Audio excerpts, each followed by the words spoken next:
कि अपने घर से कुछ धन इसको दे देंगे और बदले में संतान ले लेंगे। विनिमय की भावना यहाँ पर आई, और विनिमय की भावना जब आई तो यही सोचा। देखिए, वंश वृद्धि जो है, वंश की वृद्धि, कई लोगों के यहाँ पर संतान नहीं होती, उसका कई बार कारण है पितृदोष, इसमें सबसे बड़ा कारण है। अब पितृदोष होता क्यों है? कल हम लोग चर्चा कर रहे थे। अच्छा, आप एक बात बताओ कि अपने अपने घर में अगरबत्ती कौन कौन लगाता है? जो लगाते हैं ईमानदारी से, लगाने वाले सब। अच्छा, और जो नहीं लगाते, वो नहीं लगाने वाले, नहीं लगाने वाले केवल 5, 7, 8 लोग ही हैं, बाकी सब लोग अगरबत्ती लगाते हैं, खूब लगाते हैं। आपने कहीं पर भी किसी पूजा पद्धति में, किसी वेद में, किसी पुराण में या कोई शास्त्र में कभी पढ़ा है कि अगरबत्ती लगाना चाहिए? कर्मकांड की पुस्तक भी नहीं पढ़ी होगी शायद आपने। तो कर्मकांड की पुस्तक अगर हो तो उस कर्मकांड की पुस्तक में भी आता है, कभी भी, जैसे हम भगवान को स्नान कराते हैं, सबसे पहले यहाँ पर जब फल ला करके दिया तो कुभावनाएं आई, लेकिन और उसी के कारण वो फल नहीं खाया। अब फल रख लिया अपने पास में, लेकिन सोचती है कि फल की परीक्षा भी करना जरूरी है। और परीक्षा करना क्यों जरूरी है? क्योंकि ये पता चलना चाहिए कि भाई संत ने ये जो फल दिया है, बोले इस फल का वास्तव में प्रभाव क्या होगा, इस फल से संतान होगी या नहीं होगी। ये सारी बात भी धुंधली के मन में आ गई। तो उस फल को ले जा करके जो गौशाला में गाय बंधी हुई थी, उस गाय को वो फल खिलाया और वहां परीक्षा करना चाहती है। वो फल खिलाया है गाय को। गाय भी बांझी थी, तो सोचा सबसे अच्छा प्रैक्टिकल यही होगा, वो फल गाय को खिलाया। गाय को फल खिलाने के बाद में जो संतान के लिए जो समस्या थी, तो चूंकि आत्मदेव ब्राह्मण तो बाहर रहते थे अधिकतर समय बीता, और समय बीतने के साथ ही जब 9 महीने पूरे बीत गए तो अंत में जो धुंधली की बहन के यहाँ जो संतान हुई, उस संतान को बुलवाया और उस संतान को बुला करके उस छोटे से बालक को पैदा होने के साथ ही अपनी गोद में रखा और अपने सेवकों के द्वारा आत्मदेव ब्राह्मण को खबर पहुंचवाई कि जाओ सेवकों जाकर के कहो आत्मदेव ब्राह्मण से कि हमारे यहाँ संतान का प्रादुर्भाव हुआ है। सेवक गए, जाकर के कहा ब्राह्मण देवता आपके यहाँ संतान की प्राप्ति हुई है, पुत्र रत्न हुआ है। आत्मदेव ब्राह्मण बड़े खुशी से अपने अनुष्ठान को समाप्त करके और सीधे घर पहुँचे। और जैसे ही घर पहुँचे हैं,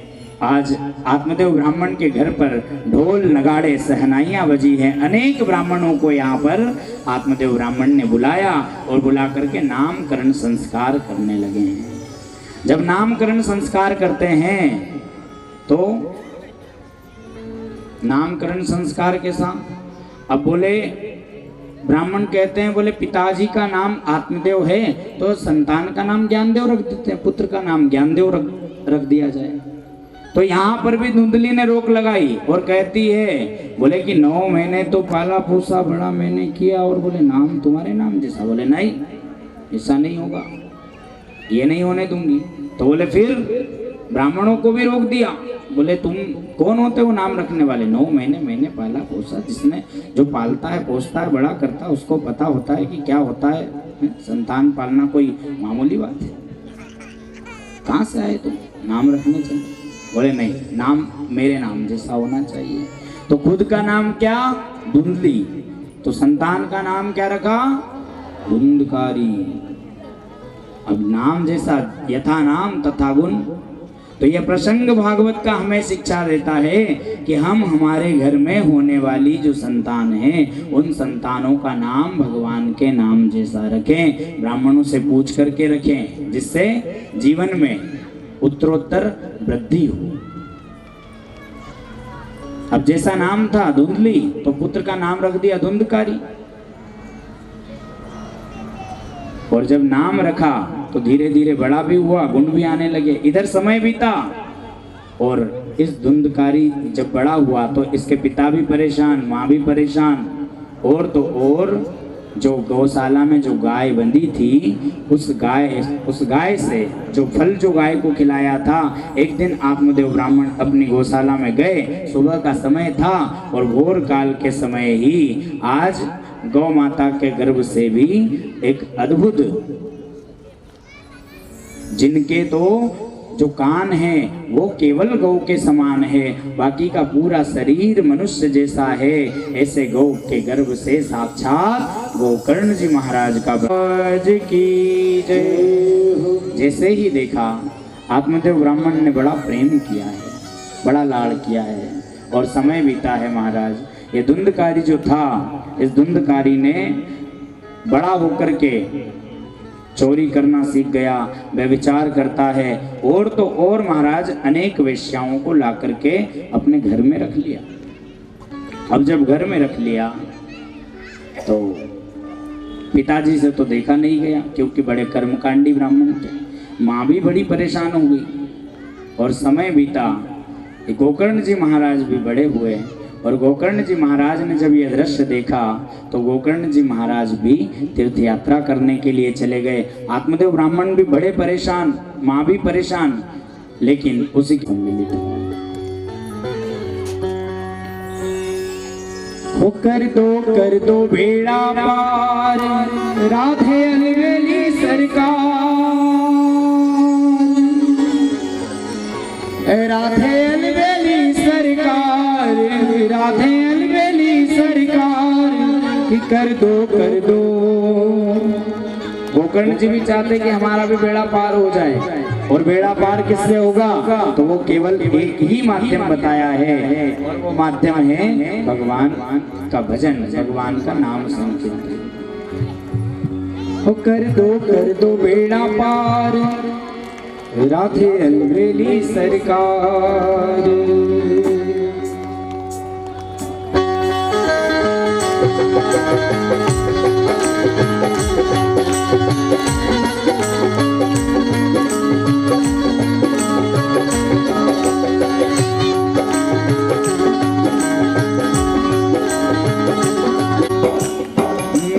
कर दो बेड़ा पार, राधे अलवेली सरकार, कर दो बेड़ा पार, राधे अलवेली सरकार, और राधे अलवेली सरकार, राधे अलवेली सरकार, बोलो राधे अलवेली सरकार, राधे अलवेली सरकार।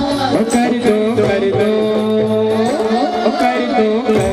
बेड़ा पार, राधे अलवेली सरकार, कर दो बार श्री राधे हमको वृंदावन में बुलाना, बार श्री राधे बोलो वृंदावन में बुलाना, बार श्री राधे हमको वृंदावन में बुलाना। और आप भी दर्शन देना बिहारी जी से भी मिलवाना, आप भी दर्शन देना बिहारी जी से भी मिलवाना। यही है विनती, यही है विनती बारंबार, राधे अलवेली सरकार, और यही है विनती बारंबार, राधे अलवेली सरकार, और राधे अलवेली सरकार, राधे अलवेली सरकार, और राधे अलवेली सरकार, राधे अलवेली सरकार। कर दो बेड़ा पार, राधे अलवेली सरकार, कर दो बेड़ा पार, राधे अलवेली सरकार। बोलिए अलवेली सरकार की जय हो। राधे राधे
आप भी दर्शन देना बिहारी जी से भी मिलवाना, आप भी दर्शन देना बिहारी जी से भी मिलवाना, आप भी दर्शन देना बिहारी जी से भी मिलवाना, आप भी दर्शन देना बिहारी जी से भी मिलवाना। यही है विनती, यही है विनती बारंबार राधे अलबेली सरकार, यही है विनती बारंबार राधे अलबेली सरकार, ओ राधे अलबेली सरकार, राधे अलबेली सरकार, ओ राधे अलबेली सरकार, राधे अलबेली सरकार। कर दो कर दो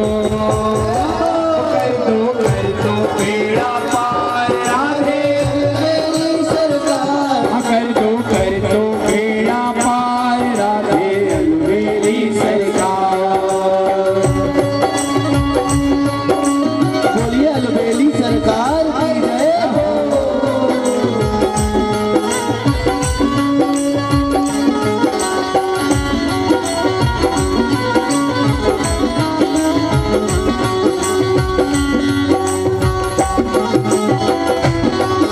राधे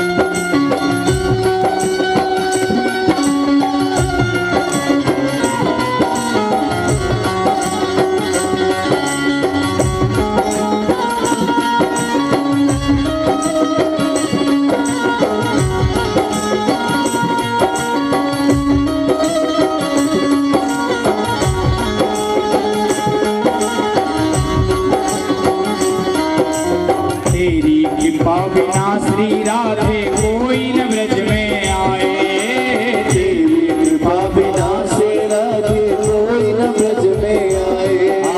तेरी कृपा बिना श्री राधे कोई न ब्रज में आए, तेरी कृपा बिना श्री राधे कोई न ब्रज में आए। और तेरी कृपा जो